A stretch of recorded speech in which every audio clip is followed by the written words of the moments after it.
여호와로 인하여 기뻐하는 것이 너희의 힘이니라. 이 말씀의 제목을 가지고 함께 은혜를 나누도록 하겠습니다. 느헤미야는 대적들의 반대에도 불구하고 52일 만에 예루살렘 성벽 공사를 끝냈습니다. 그러나 대적들의 위협은 여전히 계속되었습니다. 성벽이 건축됐다고 해서 대적들의 위협이 그친 것이 아니에요. 대적들의 위협은 여전히 계속되었고 주민은 거처할 집도 제대로 마련하지 못하고 있었습니다.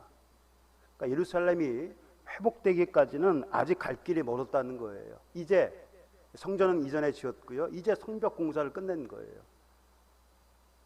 아직도 갈 길이 멀었습니다. 하지만 느헤미야는 주어진 환경 속에서 최선을 다했고 하나님의 은혜로 문제들을 하나하나 해결해 나갔습니다. 이러한 모습에서 우리가 배울 수 있는 교훈 4가지를 살펴보려고 합니다. 첫 번째는 신앙의 경계를 늦추지 말아야 한다는 것입니다. 신앙의 경계를 늦추지 말아야 합니다. 느헤미야는 성벽이 건축되자 문들을 달고 문지기와 노래하는 자들과 네일 사람들을 세워서 그 성문을 지키도록 했습니다. 이들은 모두 레위 지파에 속한 사람들로 성전에서 봉사한 일이 주 임무였습니다. 하지만 예루살렘 주민이 많지 않았기 때문에 성문을 지키는 일에 투입되었습니다. 본래 일은 성전에서 봉사하는 일인데 지금 예루살렘 주민이요 많지가 않아요. 할 일은 많고 사람은 없으니까 성전에서 봉사하던 레위 사람들을 성문지기로 세운 거예요. 성을 지키는 일이 곧 성전을 지키는 일이기도 했습니다. 그리고 느헤미야는 동생인 하나니와 관원인 하나냐에게 예루살렘을 관할토록 했습니다. 자기 동생 하나니, 이 하나니가 어떤 사람입니까? 느헤미야가 바사에 있을 때 예루살렘의 소식을 전해준 자예요. 근데 그를 예루살렘을 관할하도록 했단 말이에요. 그를 세워서. 혹시 동생이니까 그렇게 시킨 것인가 그렇게 생각할 수도 있지만 그런 것이 아닙니다. 하나니와 하나냐는요 누구보다도 충성된 자입니다. 그리고 하나님을 경외하는 자입니다. 단순히 동생이라고 세운 것이 아니라 누구보다도 이 일을 잘 할 수 있는 사람, 충성된 일꾼이요 하나님을 경외하는 자였기 때문에 이 둘에게 예루살렘을 관할하도록 했습니다. 그리고 그들에게 예루살렘의 경비에 대한 지침을 내립니다. 사람은 없고 해야 할 일은 많기 때문에 어떻게 하면 효율적으로 경비를 할 수 있을까? 성문을 언제 열고 언제 닫을지를 지시했고 파수꾼을 세우되 일부는 지정된 초소에서 일부는 자기가 거주하고 있는 곳의 맞은편을 파수하도록 했습니다. 예루살렘 성은 크고 넓었으나 반면에 인구는 얼마 되지 않았기 때문에 내린 조처였습니다. 이렇게 예루살렘을 방비하는데 일반 백성뿐만 아니라 레위 사람들까지 동원되었다는 건 공동체의 안위를 위해서는 너와 내가 따로 없고 모두가 힘을 합쳐야 한다는 것을 보여줍니다. 공동체를 지키는 일에는요 너와 내가 따로 없습니다. 모두가 한 마음으로 이 일을 감당을 해야 됩니다. 신앙의 경계도 마찬가지입니다. 우리의 대적 마귀는 언제 어떻게 어디를 공격해 올지 모릅니다. 왜 이들이 각 초소에서 또 각 집에서 파수를 했습니까? 언제 어디서 쳐들어올지 모르기 때문에 대적이 공격해 올지 모르기 때문에 그렇게 한 거예요. 신앙도 마찬가지입니다. 마귀가요 언제 공격해 올지 모릅니다. 어떤 방법으로 어디를 뚫고 들어올지 모릅니다. 그러므로 신앙의 경계를 늦추지 말아야 합니다. 나 한 사람쯤이야 괜찮겠지. 여러분 교인들이 얼마 없는 이 교회들은요 한 사람이 굉장히 소중합니다. 그렇죠? 한 사람이라 빠지면 그 자리가 너무나 커 보여요. 근데 수천 수만이 많은 교회는요 한 사람이 안 나오고 한 사람만 안 나오겠습니까? 뭐 재적 인원에 많이 나오면 30% 40% 나온다 그래요. 한 10만 명이 재적이면 한 3만 명가량이 출석을 한다 그래요. 3만 명이 더 많지요? 근데 그 중에서 한 명이 안 보인다고 해서요 티가 안 나요. 나 한 사람쯤이야 괜찮겠지 라고 생각해서는 안 됩니다. 그 한 사람 때문에요, 공동체 전체가 위험에 빠질 수도 있습니다. 그 한 사람 때문에요, 교회 이름이 욕될 수도 있어요. 적은 누룩이 온 덩이에 퍼지는 법입니다. 모두가 정신을 바짝 차리고 늘 깨어있어 파수의 역할을 감당해야 합니다. 신앙의 경계는 어느 특정한 그 사람들에게만 해당되는 것이 아니고요, 모든 사람들에게 다 해당이 돼요. 각자 맡은 곳에서 파수의 역할을 감당해야 하는데 사실 이것만으로는 부족합니다. 왜 그럴까요? 시편 120편 1절, 여러분 다 아시는 말씀이죠. 하나님께서 함께하지 않으면 모든 것이 뭐가 돼요? 허사가 되는 거예요. 파수꾼, 감시하는 자 아닙니까? 저기 터들어오나 안 터들어오나 감시하고 알리고 하는 사람이 파수꾼의 역할입니다. 그런데 파수꾼이 아무리 깨어있어 파수를 해도요, 하나님께서 그 성을 지키지 아니하시면 그 수고는 헛되다. 그래서 하나님의 도우심이 있어야 합니다. 하나님께 모든 것을 맡기는 것이 아니에요.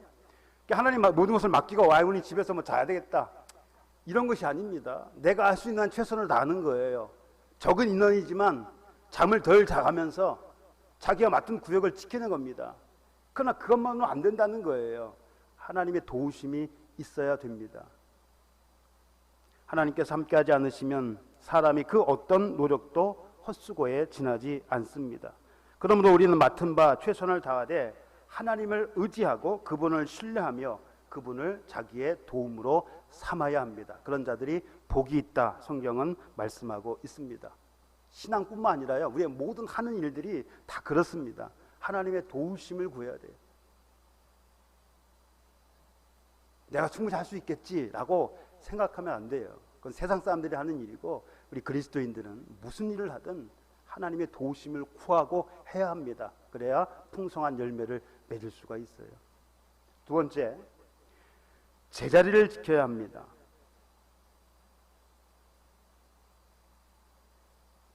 느헤미야는 인구 조사를 실시했습니다. 현재 남아있는 인구가 어떻게 되는가, 그것을 실시한 것이 아니고요, 이전에 처음에 포로 귀환 때, 1차 포로 귀환 때 돌아온 사람이 얼마나 됐는가, 인구 조사를 실시하려다 보니까 그 자료를 얻게 됐어요. 이것은요, 하나님께서 느헤미야에게 그런 마음을 갖도록 하신 것입니다. 그러니까 느헤미야 혼자 생각한 것이 아니고 하나님께서 그 마음을 감동시키사 인구 조사를 실시하게 한 거예요. 그는 1차 포로 귀환 때 돌아온 자들의 계보를 찾았습니다. 그 계보에 의하면 돌아온 회중의 수는 얼마인가? 모두 42,360명이었습니다. 그 외에 노비가 7,337명이었고 노래하는 남녀가 245명이었습니다. 에스라 2장에 보면 이 내용이 똑같은 내용이 나와요. 그런데 차이가 좀 있어요. 노래하는 남녀가 거기에는 200명으로 되어 있는데 여기에는 245명으로 되어 있다는 것. 이거 외에는 다 똑같습니다. 포로에서 돌아온 자들은 각기 자기들의 성읍, 곧 그들의 조상들이 거주했던 그 성읍으로 찾아가서 그 성읍에서 살고 있었습니다. 그런데 자기 성읍이 아닌 다른 곳에 거주하고 있는 자들도 있었습니다. 하나님께서 가나안 땅에 출애굽한 이스라엘 백성들 가나안 땅을 인도하면서 그 땅을 지파별로 분별했단 말이죠. 그래서 그 지파대로 살던 그 지역, 그래서 포로로 돌아왔을 때 그 조상들이 살던 곳에서 그 후손들도 사는 거예요. 근데 자기가 거주할 지역이 아닌 다른 곳에 있는 사람들이, 다른 그 성읍에 가서 살고 있는 사람들도 있었다는 겁니다. 특히 예루살렘에 거주해야 할 사람들의 이탈이 심했습니다. 그러니까 자기 성읍에 거주해야 되는데요, 자기 성읍에 거주하지 않고 다른 곳에 거주한 거예요. 예루살렘에 거주해야 할 사람들이 특히 그랬다는 겁니다. 그들은 왜 그랬을까요?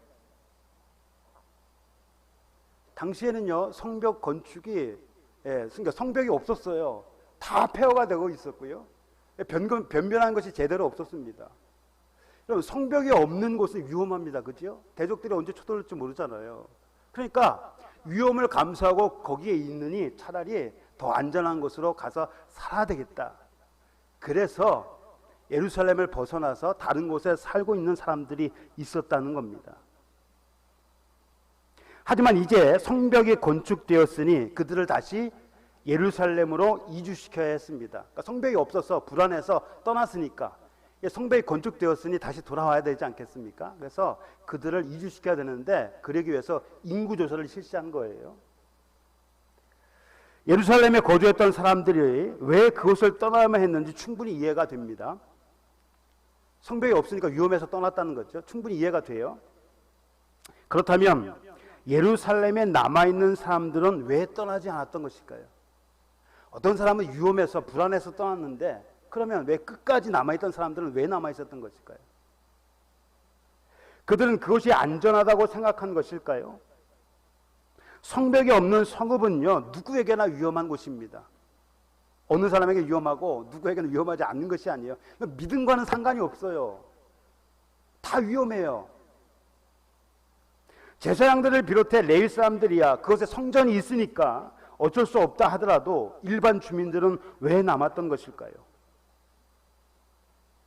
그 이유는 그곳이 예루살렘이 바로 그들이 있어야 할 자리였기 때문입니다. 그곳이 바로 그들이 있어야 할 자리예요. 그들이라고 안전을 생각하지 않았겠습니까? 그들에게도 가족은 있었을 것이고 그들은 자기 가족의 안전을 책임져야 했습니다. 그럼에도 그들은 모든 걸 감수하고 제 자리를 끝까지 지켰습니다. 때로 우리가 있어야 할 자리가 어렵고 힘든 곳일 수도 있습니다. 그것이 신앙과 관련된 자리라면 더욱 그렇습니다. 신앙의 자리는요, 겉에서 볼 때 성벽이 없는 성처럼 늘 위험하고 불안해 보입니다. 신앙의 자리는요, 세상 사람들이 겉에서 볼 때요, 늘 불안해요. 위험한 것 같고. 생명으로 가는 길이 어떻다고 예수님 말씀하셨습니까? 생명으로 가는 문은 좁고 그 길은 매우 협착하다. 그러니까 생명으로 들어가는 문이 좁다는 거예요. 그 길도 좁다는 거예요. 어렵다는 거죠. 힘들다는 겁니다. 신앙의 자리가 바로 그런 곳입니다. 여러분, 신앙의 자리는요, 어렵고 힘든 곳이에요. 편한 곳이 아닙니다. 그래서 많은 사람이 그 자리를 피해 들어가기 편한 큰 문과 넓은 길로 가려고 하지만 그 길이야말로 멸망으로 인도하는 길이요, 문입니다. 신앙의 자리가 힘드니까요, 사람들이 그 길을 포기하고 대신 넓은 길로 가려고 그래요. 근데 그 넓은 길이 뭐라고요? 바로 멸망으로 인도하는 문이요, 길이라고 하는 것입니다. 신앙의 자리에, 그 자리가 생명으로 들어가는 그 자리가요, 비록 어렵고 힘들지만 그 자리는 생명으로 들어가는 길이고 크고 넓은 길, 그래서 가기가 편해요. 그러나 그 길은 오히려 우리를 멸망으로 인도하는 길이라고 하는 겁니다. 그러므로 우리도 신앙의 자리를 떠나지 말고 그 자리를 끝까지 지켜야 합니다. 어렵다고 힘들다고 그 자리를 회피해서는 안 돼요.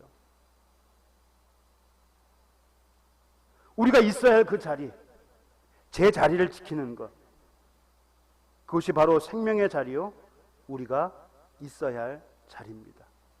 제 자리를 끝까지 지키는 사람이 되어야 됩니다. 세 번째, 말씀의 갈급함이 있어야 합니다. 각 성읍에 살던 이스라엘 자손이요, 일곱째 달 초하루에 수문 앞에 있는 광장에 모였습니다. 예루살렘 성벽에는 문이 많다고 그랬죠. 그 중에 하나가 수문이라고 하는 겁니다. 수문. 예.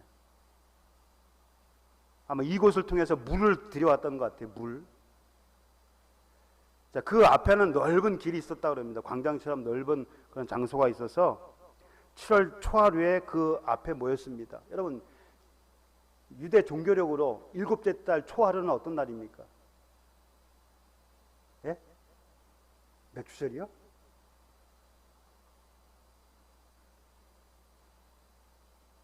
(7월) 초하루는 무슨 절이에요? 나팔절입니다. 나팔절.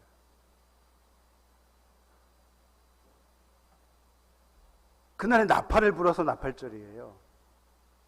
이날은요, 유대의 민간령으로, 그러니까 유대의 그 사람들이 그냥 일반 생활에서 지키는 그 절기로 1월 1일입니다. 새해예요, 새해.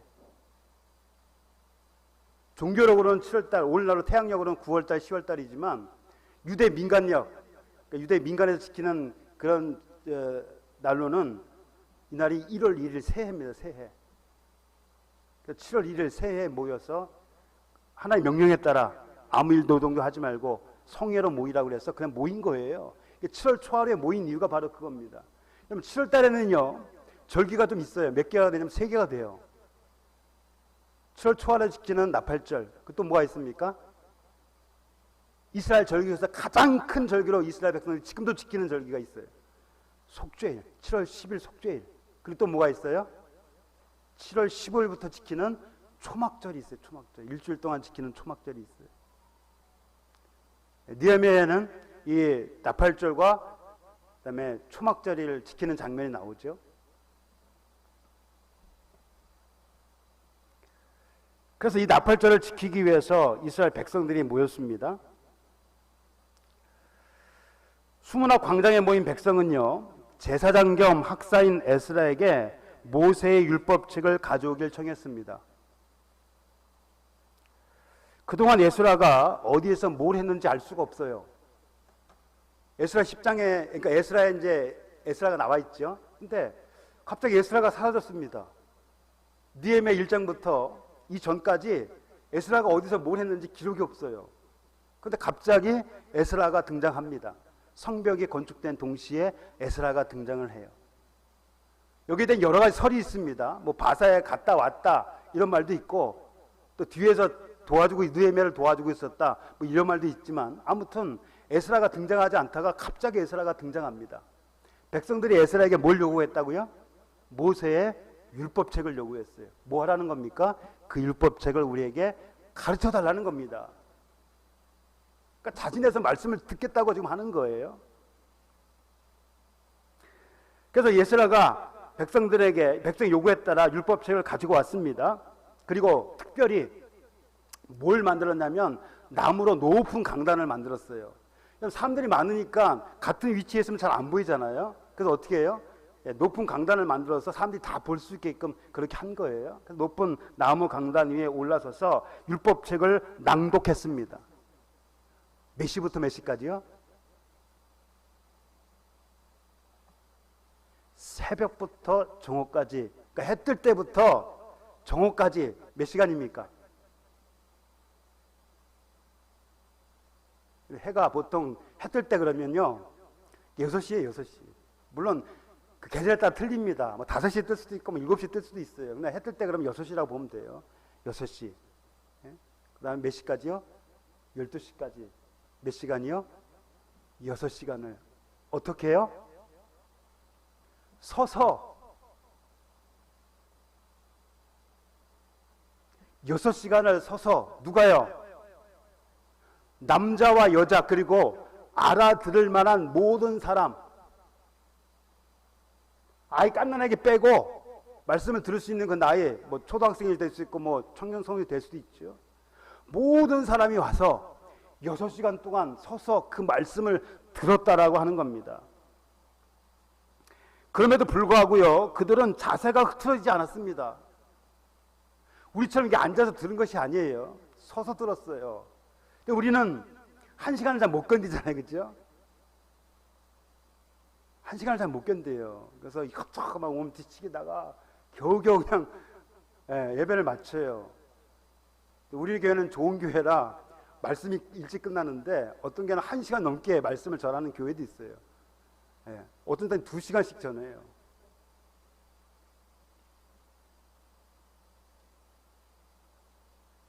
근데 6시간을 자세가 흐트러지지 않았다는 거예요. 이랬다는 것은 뭘 의미합니까? 이런 말씀을 들려달라고 누가 요구했어요? 백성들이. 그 말씀에 어떻게 했습니까? 귀를 기울였어요. 여러분, 귀를 기울였다는 말이 뭡니까? 말씀에 집중했다는 겁니다. 6시간을, 무려 6시간을 그토록 이 백성들이요 말씀에 갈급함이 있었어요. 에스라가 없는 동안 그 말씀을 듣지를 못했다는 겁니다. 얼마간 없었는지 모르겠지만 말씀을 듣고 싶어도 들을 수가 없었다는 거예요. 물론 제사장들과 레위 사람들이 있었습니다. 근데 그들이 말씀을 안 전해준 것 같아요. 백성들이 얼마나 말씀에 갈급해 있는지 우리에게 말씀 좀 전해주세요. 그리고 그 전한 6시간 동안 그 말씀에 귀를 기울였다라고 하는 겁니다. 당시의 사람들은요, 바벨론 포로 생활을 오래 했던 자들의 후손이기 때문에요. 여러분, 바벨론 포로가 몇 년이었습니까? 주전 605년에 포로로 처음 끌려가서 몇 년 만에 돌아왔어요? 70년 만에 돌아왔어요. 뭐 끌려갔던 사람들은 다 죽었다고 보면 돼요. 그 포로를 귀환했던 사람들은 어떤 사람이에요? 그들의 후손들. 70년 동안 거기에 살면서요, 이들이 언어를 잊어버렸어요. 히브리어를 사용했는데 언어를 잊어버렸어요. 무슨 말을 사용했는가? 아람어를 사용했습니다. 신약시대에 주로 사용했던 언어가 뭐라고요? 아람어. 뭐 헬라어도 사용했지만 아람어가 공용어였습니다.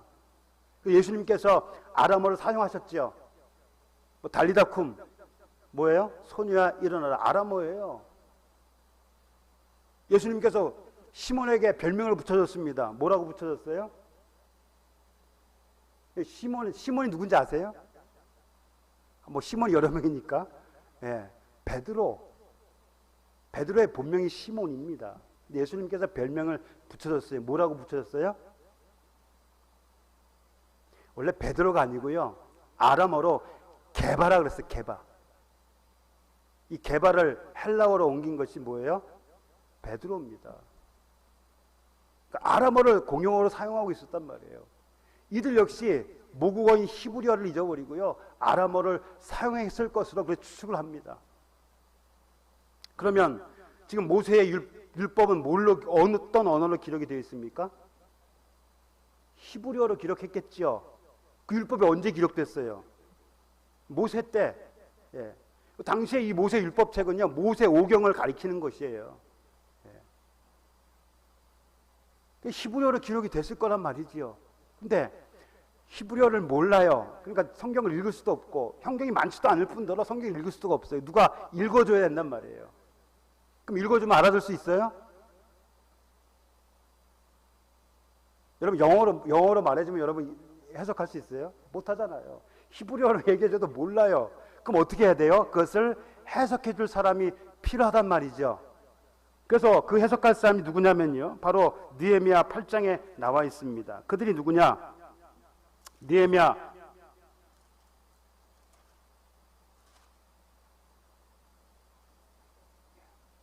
물론 말씀 한번 찾아볼까요? 느헤미야 8장 7절.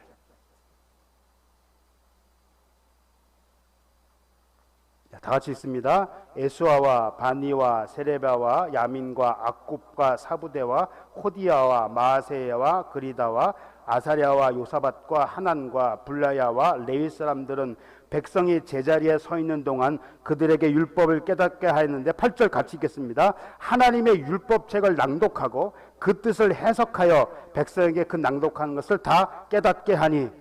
여기서 해석하다는 말이 두 가지 의미가 있습니다. 하나는 통역, 하나는 말씀의 뜻을 풀이해 준 겁니다. 그러니까 이 에스라가요, 율법을 읽으면 히브리어를 읽었을 거 아니에요. 그러면 그것을 백성들이 알아듣게 레위 사람들이, 아까 얘가 예수아를 비롯한 레위 사람들이 그것을 아람어로 통용을 해줘요. 그리고 이 말씀의 뜻이 무엇인지를 해석을 해주는 겁니다. 그래서 깨닫게 해줬다는 말이에요. 자, 그런데 이렇게 하자 놀라운 반응이 일어났죠. 어떤 반응이 일어났습니까? 그 뜻을 해석하여 백성에게 그 낭독하는 것을 다 깨닫게 했더니 어떤 반응이 일어났어요?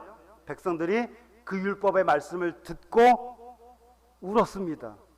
왜 울었을까요?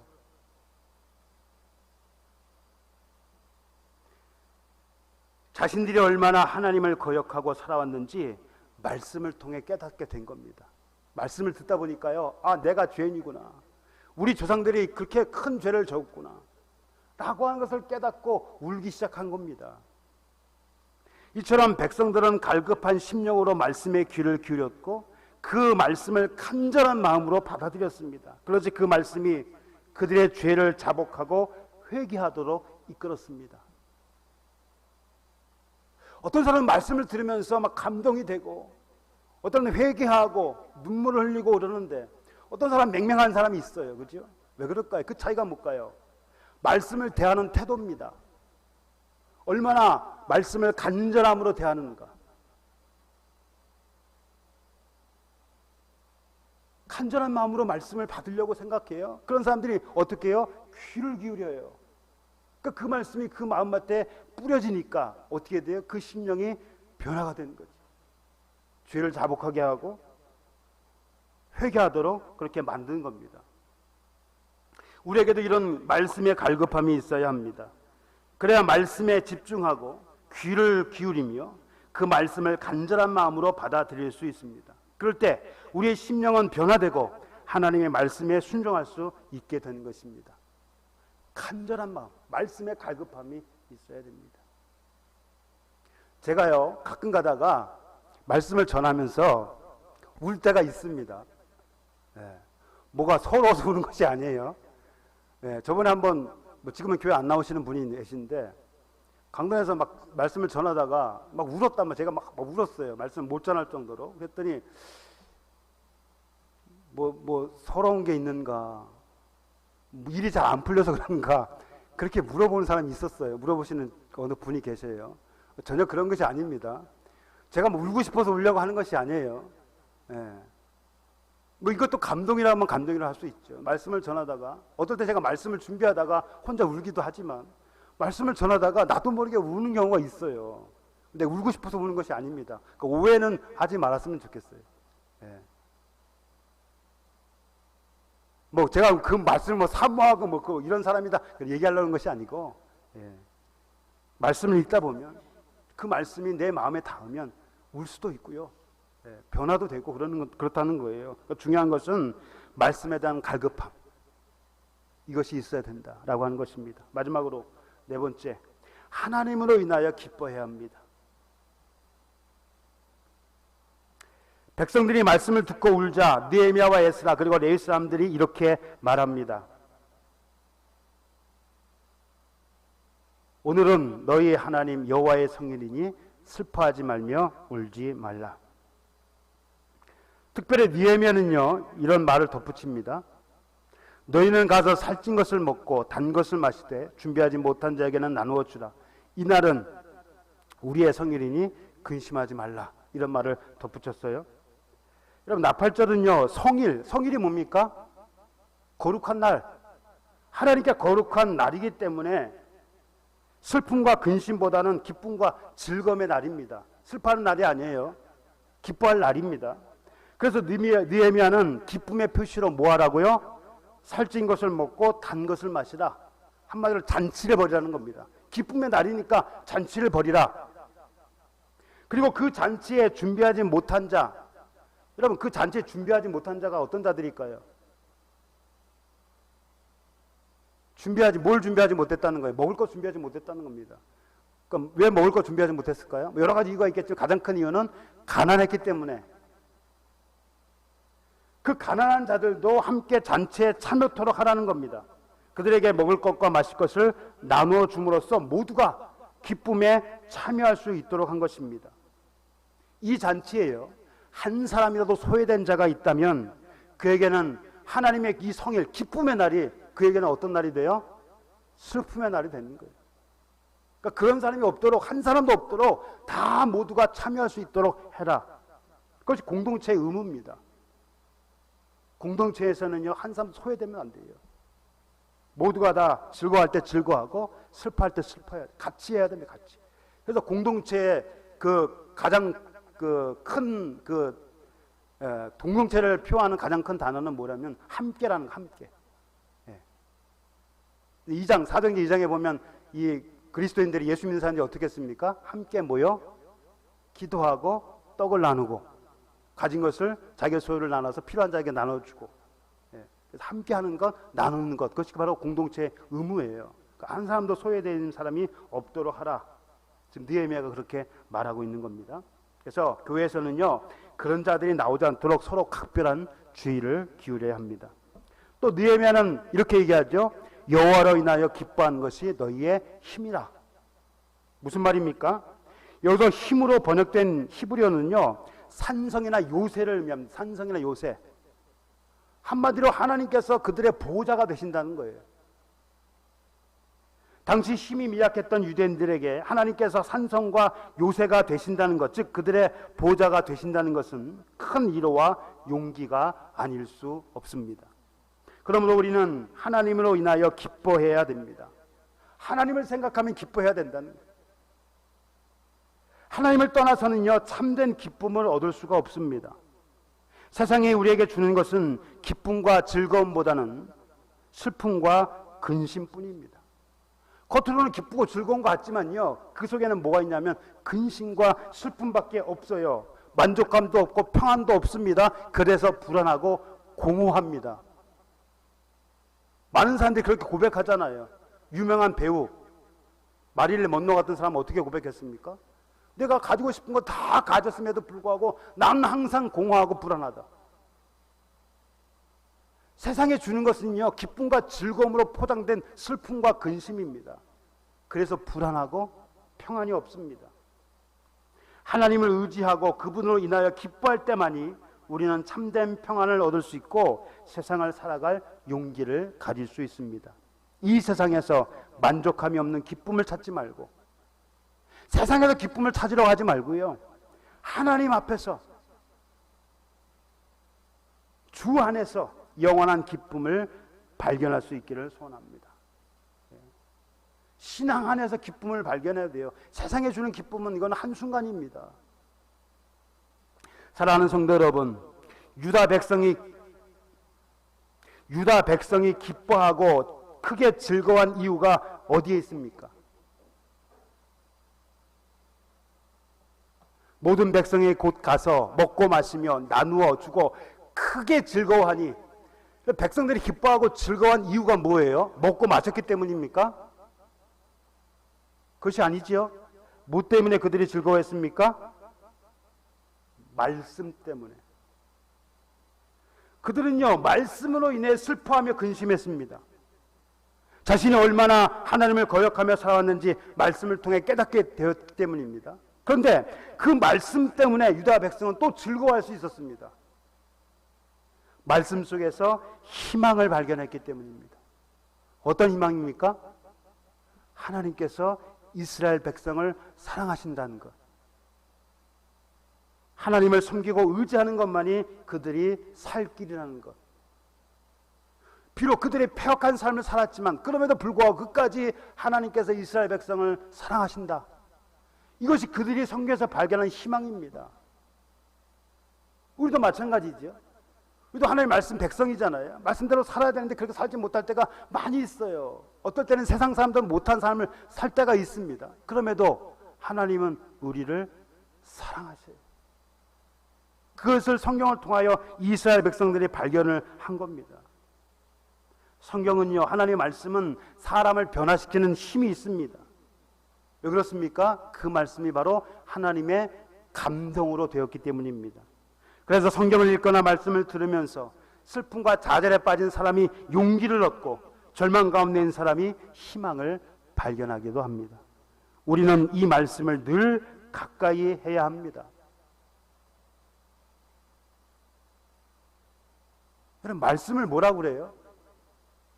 영의 양식이라고 그러잖아요. 여러분, 육신의 양식은 안 먹으면 어떻게 해요? 못 살죠. 영양실조 걸려서 결국은 죽어요. 그럼 영의 양식은 말씀을 읽지 않으면, 말씀을 듣지 않으면 어때요? 우리 영이요, 그렇게 영양실조에 걸리는 거예요. 그래서 세상에 나가면 맨날 지는 거예요. 힘이 없으니까. 예수님께서 마귀를 뭘로 물리치셨습니까? 말씀으로.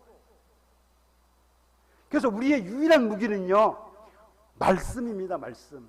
말씀을 뭐라고 그래요? 검이라고 하잖아요. 검.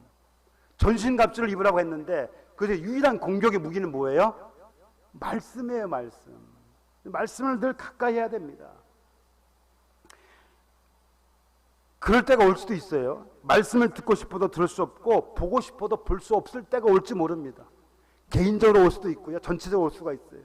여러분, 내가 말씀을 보고 싶은데 눈이 어두워갖고 침침해갖고 도저히 말씀을 볼 수 없을 때가 있단 말이에요. 그죠? 또 귀가 어두워서 말씀을 듣고 싶어도 들을 수 없을 때가 있을 수도 있어요. 그러니까 우리가 말씀을 볼 수 있을 때, 말씀을 들을 수 있을 때 부지런히 들어야 됩니다. 듣고 보고 읽고 그 말씀대로 살려고 애를 쓰는 사람, 그것이 하나님의 백성으로서의 삶입니다. 그럴 때 우리의 신앙은 더욱 견고해지고 어떤 유업에도 흔들리지 않을 것입니다. 기도하겠습니다. 세상은 점점 어두워지고 악해져가는 이 때에 우리가 이 세상에서 승리할 수 있는 삶은 하나님 말씀을 의지하는 것입니다. 말씀은 때로 우리에게 근심과 슬픔을 주기도 합니다. 죄를 생각나게 하기 때문입니다. 그러나 그 말씀 속에 우리는 희망을 발견합니다. 하나님께서 우리를 사랑하시고 우리를 위하여 어떤 일을 행하셨는가, 그것을 발견하기 때문입니다. 늘 말씀을 가까이 하기를 원합니다. 말씀을 듣고 읽고 그 말씀대로 행하기를 원합니다.